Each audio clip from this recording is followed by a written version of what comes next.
अनेकदा आपल्या छत्रपती शिवाजी महाराजांच्या राज्याभिषेकाच्या विषयी खोटा अपप्रचार केला जातो.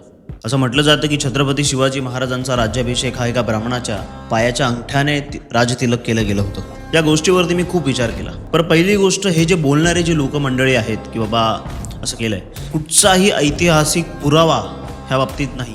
कुठचाही पुरावा नाही की महाराजांचा राजतिलक जे आहे ते पायाच्या अंगठ्याने केलेलं आहे. बरं, इंग्रज अधिकारी, अनेक इंग्रज ज्यांनी महाराजांच्या राज्याभिषेकाला जे लोक उपस्थित होते रायगडावरती, त्यांनी राज्याभिषेकाचं वर्णन त्यांच्या लिखाणामध्ये करून ठेवलेले आहे. त्या कुठच्याही लिखाणामध्ये असा उल्लेख नाही की महाराजांचा राज्याभिषेक किंवा राजतिलक हे पायाच्या अंगठ्याने झालं आहे. बरं, दुसरी गोष्ट, एक साधी गोष्ट, विचार करण्यासारखी गोष्ट.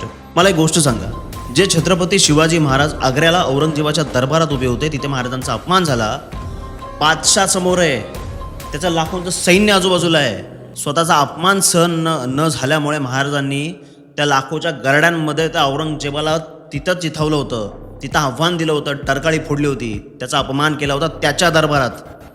का? तर महाराजांना अपमान सहन नाही झाला. ते छत्रपती शिवाजी महाराज स्वतःचा राज्याभिषेक पायाच्या अंगठ्याने करतील का? सहन होईल का महाराजांना?